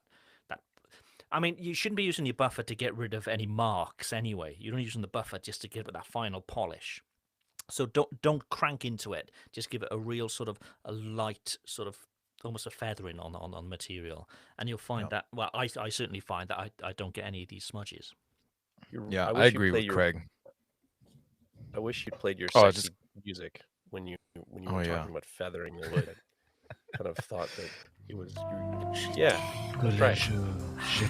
Late. You know, Voulez-vous but avec fine. moi Should ce have played soir? that when Ben Stark's mom was on. To be honest with you, I mean, if you really want to go inside, you could go She was inside getting a her bit baseball. personal there with you, Jeff. I did notice the whole no, please call me Kristen or Crystal or whatever it was. I Yeah, wanted did to, notice. you know, you gotta. There's that shot in my mind. The shock jock line was like, I feel like I reached the line, and then I really wanted to dip a toe over the line. But I mean, if you had put on the Je t'aime music, it would have been pretty exceptional. Next week, if you get a call next week, we can. It'll be like a first date for the two of you. It'll be fun. I We'll think sort it that. out. Well, I mean, obviously, I'm happily married, 20 years. Thank you very much. I'm not going to be hitting on any moms. Thank you very much.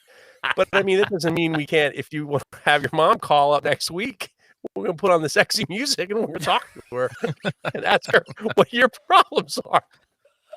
Oh, sorry, Ben. If you're still listening, Ben, and Mrs. Stark, we're we're kidding. very We're sorry. kidding. He's fine. He's homeschooled. He's all right. You know, you probably heard a few jokes around the.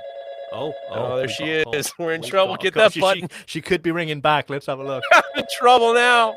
Get that Je t'aime music going. Who's on the line? How can we help? We can't. You're gonna have to unmute yourself. I'm afraid. What kind No. of? What kind of? What I mean, come No, on. it's a bad signal. That was Benny's tool and cutlery, but he's got a really bad signal. So, unfortunately, Stark we have to Knives is go. with us. He wants me to have him and his mom on full blast. You want to get really deep into it. easy. He's right. I mean, come on, Ben. The next question that we've got is from GA Custom Blades. Hey man, can I ask you a question? I'm getting ready to set up some local festivals. I will have some EDC, hunting, and kitchen knives. How do I prevent the locals from cutting the crap out of themselves when they inevitably finger fuck my knives? Jesus. I'm sure it won't be the level of customers at the likes of Blade Show. So yeah, local festivals. He's going to have knives out on display. How does he stop the punters from picking them up and cutting themselves?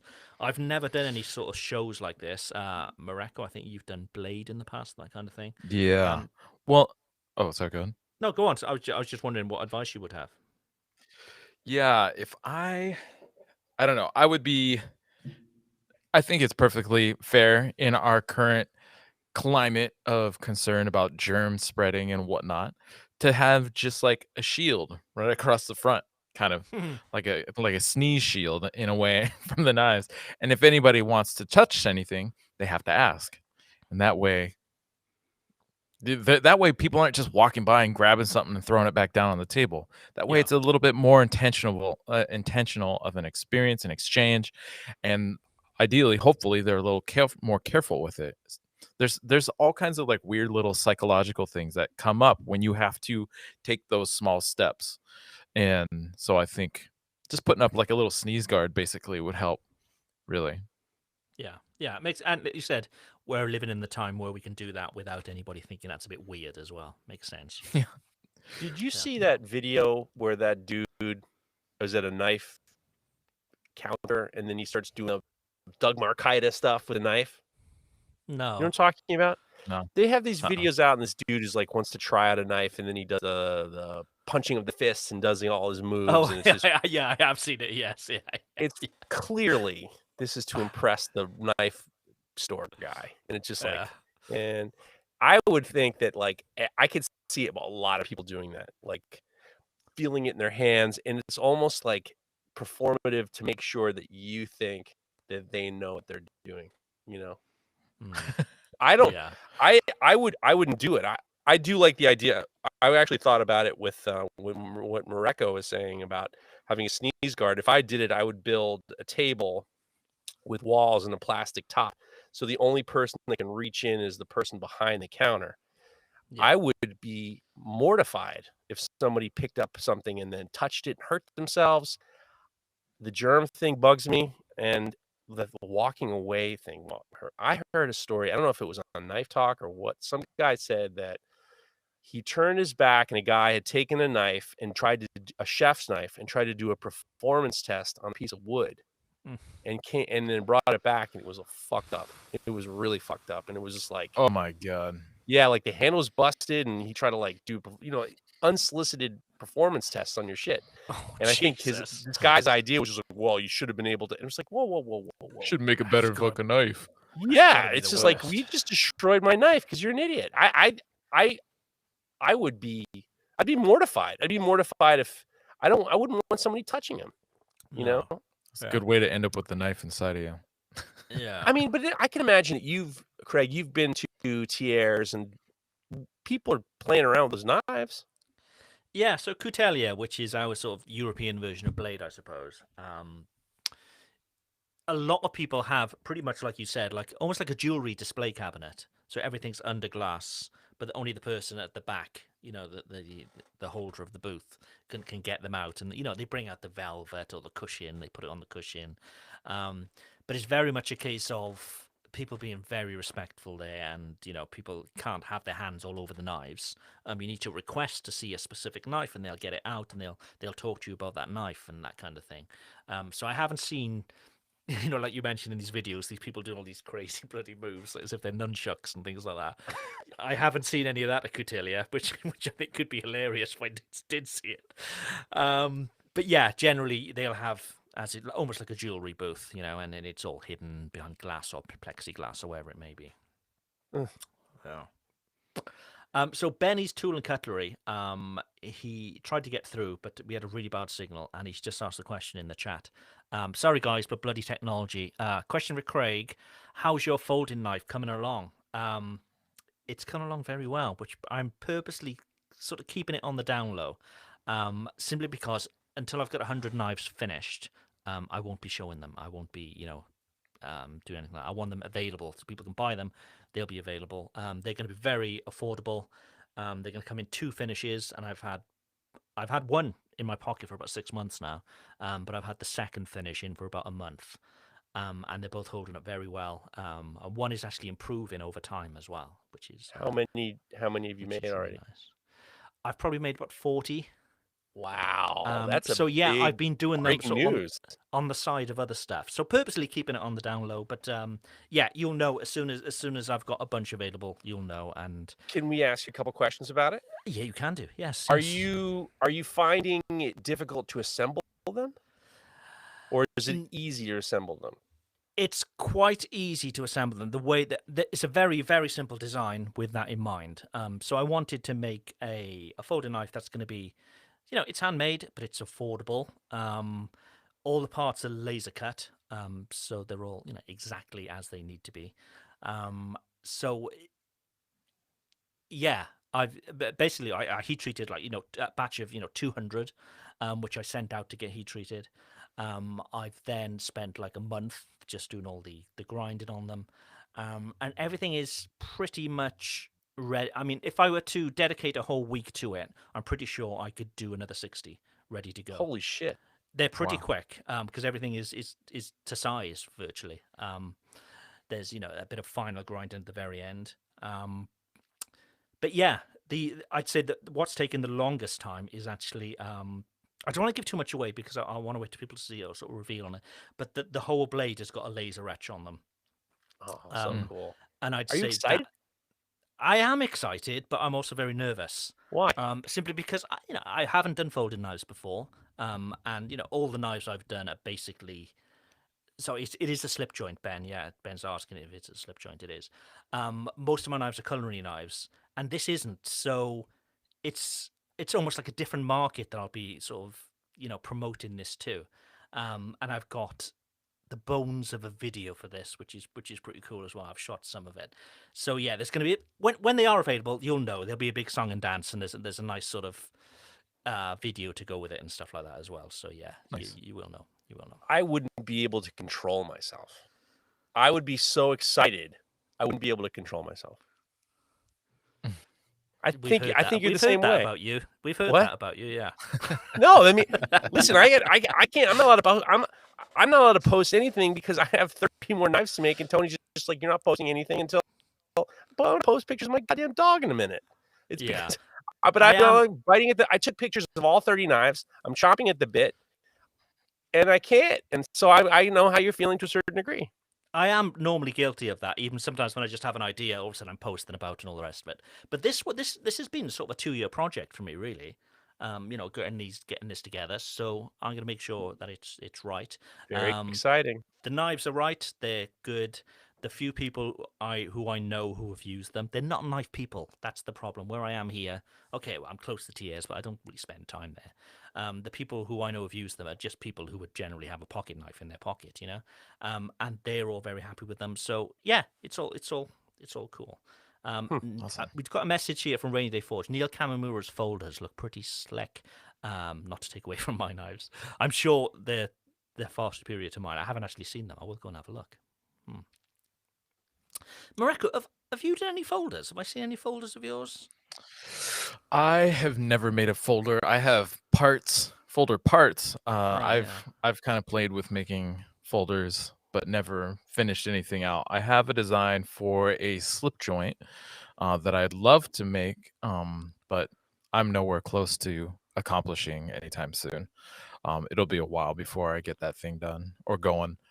And honestly, probably the smarter route would be to try to collaborate with somebody who does make folders, And you to make help steel, kind that of kind of and kind of bypass a lot of, like, I really want to learn how to make them, but if I want to get something out as a product, I think it would make sense for me at least to collaborate with somebody who does them full time, or has more experience with them, and they can kind of help troubleshoot things a lot quicker than I would be able to. But it'll be a while before I do anything with my design. Francesco Mucci has just asked in the chat what kind of folder it is. Is it got a lock-in retention mechanism? It hasn't, and quite purposely. Well, first of all, because it's easier to make a slip joint than any other type of folded knife, I think. But also, most of my customers are in the UK, and I want that to be more of a thing, more UK customers, because shipping is far easier for me because I have a nightmare with shipping here in France.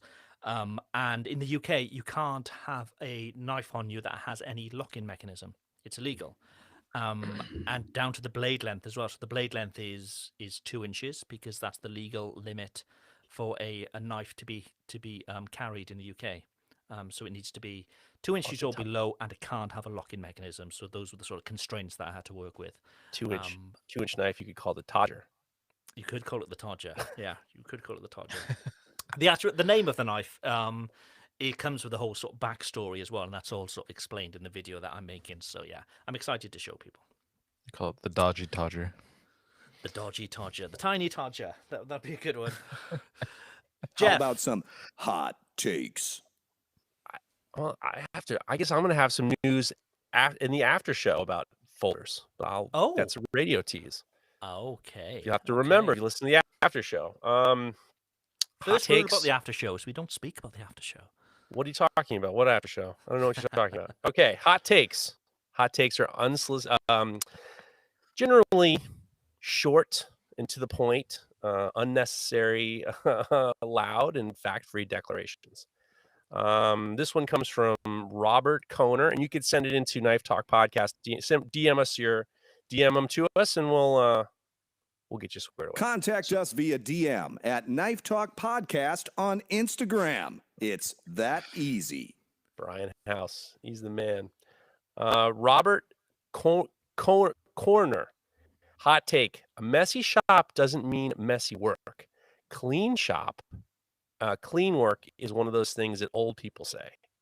Clean shop, clean work is one of those things old people say. Example, and then he calls out Helle Hasenberg. The clean shop thing, I do have a slight. It's great to have a clean shop, but it definitely doesn't mean. Sometimes a clean shop means that you're not. I'm just telling you. That's just a fact. Yeah, I agree with you. Maybe you're not working hard enough. Baltic Blades always sending us. He's in the chat room too. Always sends us nice. He's a smart move. Baltic Blades does a good move. He'll do one DM and it'll have a question, unsolicited advice, and a hot take. And that's how he throws the giant net on. And I appreciate that. Baltic, I know what you're doing. Hot take. And here's one. Unsolicited advice part is solicited if you ask us to participate. Yes, you're right. You are right. That's hilarious and it's true. Yeah. If I ask for unsolicited advice, I'm soliciting your unsolicited advice, and it's unsolicited. All right. The next one is number 2. Knife makers who etch the blade who etch on their blade the HRC, the Rockwell test, and the steel type. So if you etch the Rockwell and the steel type, it's on the same level of makers who market their Damascus by layer count, and people who sell their books and market the page count. I'm not mad at that one. I am not mad at that one. Not mad at that one at all. I've done 2 out of 3 there. But, like Meatloaf said, don't be sad. Buy my 300 pager. Here's Austin Booth. He says sander equals wood, grinder equals metal. Don't insult my Broadbeck by calling it a sander. I like that one too. There's definitely a debate on whether it's called disc grinder or disc sander, and I've heard that a lot of times. A lot of people are like, it's a disc grinder. I'm like, well, it's not. She's using sandpaper, so it's a disc sander. So we're still at okay. Jamie Mackey says, here's a hot take. Tactical folding knives are the cargo pants of knives. That's a clever one too. And then the last one is from MMT Maker. Hot take: Mareko's from against Mareko's town. Olympia drivers are worse than Seattle drivers, and Seattle drivers suck. So I don't know if you want to comment on that. Oh, you agree? I agree. Yeah. All right. It's not a hot take. Not a hot take. So there you are. There any hot takes in? Oh, here comes another. Ben says hot take: if you have someone take a shit on your show, you're probably boring the guest. Don't spoil the Full Blast podcast, Ben, and that's not really what happened, sir. So go listen to the latest episode of the Full Blast podcast to understand why. That's not really what happened, Ben. Thank you. But funny still. Nonetheless, it's still funny. Okay, we are over hour and a half in. Maybe it's time for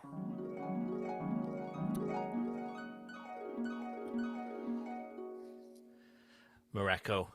Your dream of the week. Where would you like to be this time next week? I would love to have my grinding room put back together. It's been a mess since we did the electrical stuff, and we had to pull a bunch of sheetrock off the wall and all this stuff. And I haven't been able to get it back up because I haven't been able to get the help of my landlord. But we're gonna get it up and reorganize. I need to reorganize. I've been needing to reorganize in there for a year or so, anyways. So I'm gonna also take this time to just keep shuffling things around until they're in the right spot where I need them to be. So getting the grinding room put together is going to be a good thing. Cool. I've been working in the grinding room. It's just been a fucking mess. Yeah. It's a good goal for the week, definitely. Geoff. The goal for the week. The goal for the week. I'm going to start right in on Monday, and I'm going to start in on another 30 knives, and I'm going to including I got a lot of fader forks I got to finish. And I had a customer who, at the last minute, changed her mind on some steak knife handles, and now I have to make 8 new steak knives because Tony's just like, I'd like to have something on the website if you don't mind. And I said, okay, well then this person gets to go on the back of the list. He's like, fine by me. So I'm gonna have to redo 8 new steak knives, which is fine. So you'll have 8 available too. I will have 8 available, or buy my 2 or 4. Tony wants me to have more stuff on the website, so that's where I'm not too stressed about it. Cool. And then my wife just told me she got tickets to the Yankee game. I got a Yankee game. I get for Father's Day in June. We're gonna go to Yankee Stadium. Nice. And the Yankee Stadium won for vaccination, so we're all squared away. So we're gonna go see the Yankees play the Oakland A's on Father's Day. That was like the best news I heard today. I was like, God damn, I love Yankee Stadium. Yeah. So what is that? Basketball or football or? Get off my phone. What is the matter with you? Yeah, how dare you, sir? This is a complete outrage. You are a mental patient. Circle jerkers is what they are. All of you get. You know, what I really want to do really bad, and now the Knicks are doing so well. I went to Madison Square Garden. I'm dying to go see a Knicks game, a basketball game, because being in Madison Square Garden is just the best New York experience of all time. So maybe we'll see. Maybe next year, if the Knicks are doing really well now, so it's impossible to get tickets. But and then that they're not packing it. There's probably like half the sold out. Very hard to get into. But hopefully, if they suck next year, I can go see the Knicks next year. Nice. That's Sure. a nice Father's Day present. That Oh. I've been dropping hints because it's Father's. Our Mother's Days are different. Our Mother's Day is different here than it is in the States. But you just said June for Father's Day, and it's the same here. So I've been dropping hints to Amy saying, the new house, it would be nice to have a nice Traeger there. You know, so we could smoke some meats and things like that. And, well, I'm sort of getting her on board. You know, getting her on board slowly. Excuse me, I follow you on Twitter, and you asked the world if you should get a green egg or a fucking Traeger. You didn't hint. You asked the world, what should I get? I'm not very subtle. I'll be honest with you. I'm not. No, very you're not. subtle. What should I? It said, what should I get? A Komodo, a little green egg, or a Traeger? And all of a sudden, you're dropping hints to your wife. What is she not on Twitter? Hilarious. Anyway.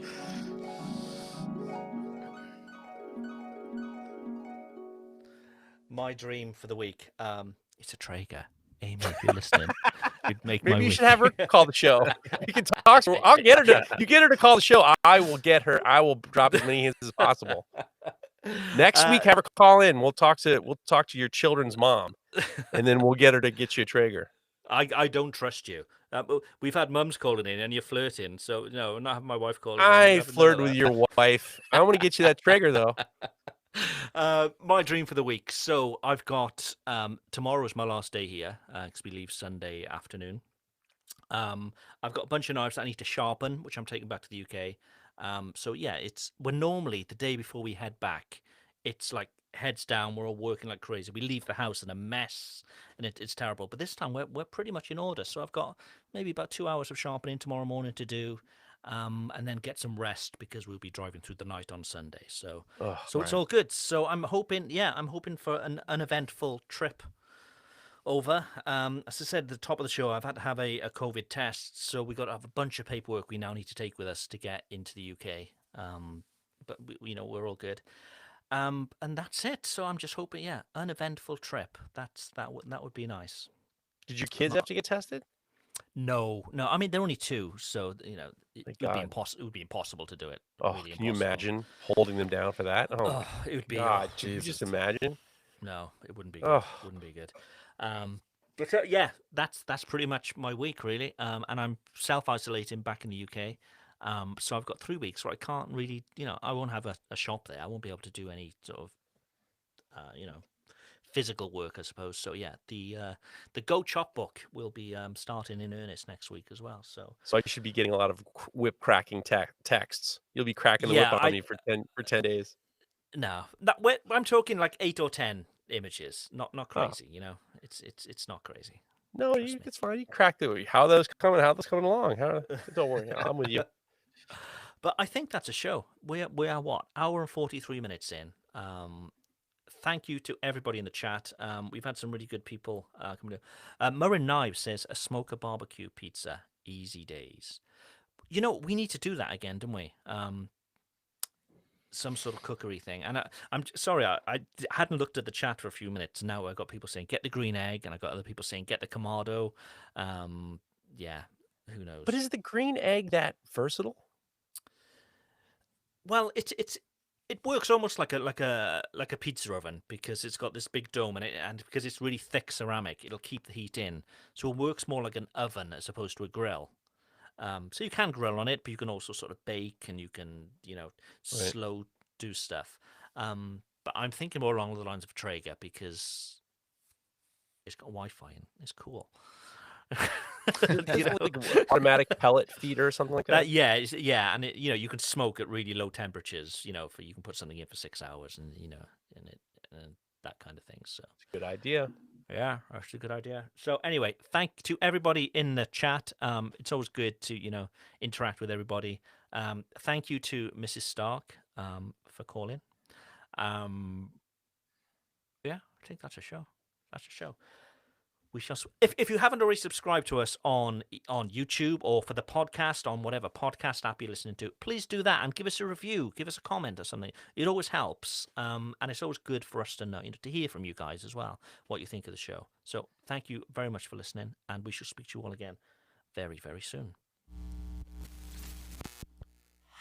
This show is brought to you by The Makery, the podcast network for makers.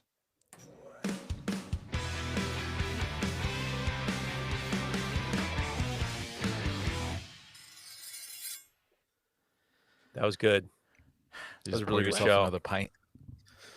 Yeah, I'm I've been so drinking glad Ben's stuff. mom called. That it would have Yes. ruined the Oh, bit. yeah. It would have. You can't. I felt bad for bringing it up, and I was just like, if he can make it happen, it would be great, and it really was great. I need to find a way so my screen can be shown on the screen on your screen as well. 'Cause I said this last week. It's just really awkward me chatting away to them and you guys are just sitting there going, "What the hell's going on?" But yeah, there must be a way. And if anybody knows who's listening, how could I share my screen to? I mean, we're using Restream for this, but there must be a I mean, way. you're doing about as much as you can do. I mean, there's not a If whole it's lot just more you can do. a button press, it's easy enough. Sorry, yeah, you were asking what I'm drinking. Elvis juice. It's really, really good. So it's Elvis juice. So it's an IPA, but it's really grapefruit. It's grapefruit infused, and it's quite sharp. It's really good. I want to Really good. thank you. It's like a cider? It's an IPA, so it's a beer. Oh. But yeah, there's just lots of grapefruit in it, and a lot of IPAs Okay. have sort of grapefruit and passion fruit flavors because the yeast. Sure. But this, they've actually infused it with grapefruit as well, so it's got a real sort Right. of puckering sharpness to it. It's good. It's good I stuff. have to thank you, Gotcha. Craig, because on our 20th anniversary Wednesday night, Hillary wanted to have I wanted to have champagne. I like champagne. And she's like, well, I want Aperol spritzes. Now you got me hooked. So we had Aperol spritzes on it Wednesday. It was so good. I was like, Oh, Craig nice. Lockwood, you made our anniversary that much better with that trick. It's good stuff. You need the Fucking watermelon ice good. cubes now, and you're away. Oh yeah, I mean, the ice doesn't melt that fast. I mean, the shit is drunk before the ice cubes have a chance to melt. That's a good idea. Amy, my wife, hasn't been drinking for a couple of weeks now. She just wants to, not drink for a while and sort of detox kind of thing. And she's been drinking non-alcoholic wine. Huh. And she said, "Oh, it's just the same. It's exactly the same." Gee, I tasted that, and It's not the same. it's not the same. It's just pure sugar. So you end up getting a hangover from it, just 'cause the sugar rush. Right. It's not. It's not. I've never even We've heard been of drinking a lot of kombucha, which has been really good. And then now I've been drinking a lot of dandelion tea. And actually, I'm surprised that I don't mind. I drink it like twice a day, like green teas, and we have these liver teas. And I'm surprised that I have one in the morning and I have one for lunch, and I feel a lot better. Liver tea, Nice. did you say? Well, not liver flavored. It's for your liver. It's like some Chinese. Terrible. It's not. It's not like foie gras tea. It's like especially dandelion's supposed to be really good for your kidneys and your liver. So I've been drinking the dandelion tea, which has been great. But yeah. Oh, I have some pretty sweet news. I can finally say that a number of months ago a number of weeks ago, I don't remember how it was. I talked about all the specimens I sent out, and you guys were making jokes, and I didn't pick up on the fact that it was not. So I can finally announce that I'm going to be one of the instructors for the Center for Metal Arts in 2022. Nice. So Pat Quinn had done. He had basically called out. He's looking for new classes, like a lot of short classes. They have a lot of long classes, but they wanted some short weekend classes to fill in too. And he wanted people to pitch ideas. So I pitched the idea to do friction folders. And the friction folders are totally different from what a lot of people are doing. And I just got involved with, doing these subway tokens that I love because the pentagram hole is perfect for the outside. And then all of a sudden you're telling a story. And then I was talking to him about it. And he says, we have this lift that goes up and down our town in Johnstown, and they make tokens with these holes. So he sent the tokens. So we're going to do this kind of Johnstown friction folder. And I was shitting bricks for weeks because I sent him the copy, and he finally wrote me. He wrote me like a couple weeks after I got it. I was thinking he was just going to be like, yeah, this isn't up to. He's like, I love it. So I'm super pumped. So they're not on the classes aren't on sale. I don't know whenever the Center for Metal Arts does it, but it's an incredible honor. It's an incredible honor to be down there. That's great. Is I'm this really the folding excited. knife that you shared a picture of a while back, where it's almost like a taco style? Yes. So it's different from what a lot of people do, and I really wanted to do something that was, not just like a complete copy of what other people are doing. So the shape is based on some stuff that I've done in the past, and then the kind of connections are different. It's really kind of the in this one, I really call it the lever. And I make the transition between the lever and the blade almost more like a T. So like forging is very, very like it's a very, very forged transition that you really couldn't do stock removal, and it's just cool. It's cool, and he likes it, and we like the story, and it's an honor. It's an incredible honor, and Pat's been super exciting, and it's been great. Nice. Rainy Day Forge. Finally, I'm going to say, all right, can iron. These guys are up in Canada, have been doing can iron. Can iron's been around for quite a long time, and I know Rainy Day Forge and the Abstract Blacksmith have been talking about can iron. Can iron is doing a lot of good things up in Canada, and everybody should be checking out can iron. Can iron. I'm actually going to be part of that. Oh, good. Tell us about it. What are you going to do? We haven't gotten it super solidly down, but I'm going to be talking Damascus basically. That's what I know best. Are they bringing you up, or is it going to be virtual, or? It's going to be virtual. It's going to be all online. It's going to be actually they're using Hopin, the same thing that oh yeah, the Damasteel thing. The Damasteel thing was hosted through. So I'll go in and I'll talk about Damascus in some way, shape, or form, and it should be good. Very good. So everybody go follow Rainy Day Forge and Abstract Blacksmith. Abstract Blacksmith breaks my balls often. He's a needy guy, but I'm totally on board with can iron. It's true. My DMs is like, I'm with you guys. I'm with Rainy Day Forge and Abstract Blacksmith. Go support can iron. Yeah. Nice. Cool. There you go. You were talking about going up to Geoff, you were talking about going up to Madison Square Garden. Have you been in the city lately? Like, what is it like to walk around there? Because I know you can walk up there from Union Square, right? You or can Grand definitely Central. walk. They've just this past week, they stopped a mandatory mask wearing. So now we're in this, they're opening the city back up. So like you don't have to wear masks. It is interesting talking to, I talked to Jesse's up in Vermont. They still haven't gotten vaccines for his age range, which is crazy because now we're in New York. We're down to like 12 and under can get the vaccine. So New York now is like closer to being. They're trying to do this thing where they're trying to figure out ways in which to do the honor system. They're not going to if you haven't been vaccinated, wear a mask. There's a lot of stores are just saying, look, I know that the city is saying don't wear masks, but if you're not vaccinated, please wear a mask. You can't really make people do that stuff, but apparently everything's as getting back to normal as possible, and I think it's positive. We got invited to a party this weekend, and everyone's been vaccinated, so we're going to go. I was kind of hoping it was supposed to be just the women, the wives and girlfriends, and I just got a message saying husbands are invited. I'm just like, okay, I'll go. Don't want to go, but they're not listening to this. Don't worry about it. It's amazing to me how everywhere is so different around the world, where there are different stages. So like here in France, just this week, our curfew has been lifted to 9 p.m. So we can now be out of the house after it was 7 p.m. But 9 p.m. we need to be back in the house, doors locked, all the rest of it. But yeah, it's still masks everywhere. I think non-essential shops opened this week for the first time. But you still can't go into restaurants and things like that. But I was reading earlier about Spain. So Spain, they've done terribly. Terribly. Nobody can get vaccines. The rates are up really high. It's really bad. But they just announced today that anybody can go there on holiday. You don't have to have any sort of vaccine. They're inviting anybody into the country because tourism is such a big part of of their income. But it's just, I don't know, it's just a completely different thinking to everybody else. It's scary. I had a visitor this week, a friend of mine who is an executive at Pfizer.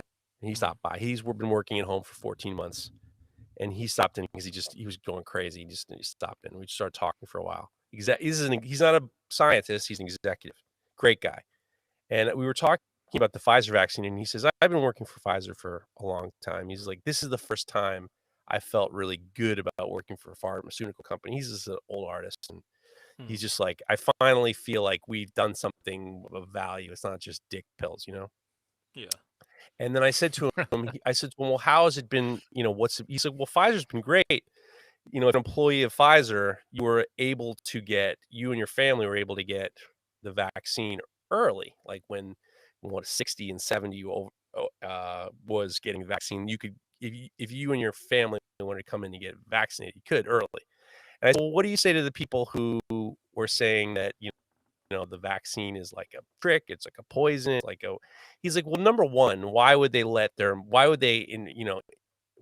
encourage all their employees to come in and get vaccinated? I mean, that's just like number one. It's like, if it's a grand plan to kill people, why would you have all your fucking own people come get it?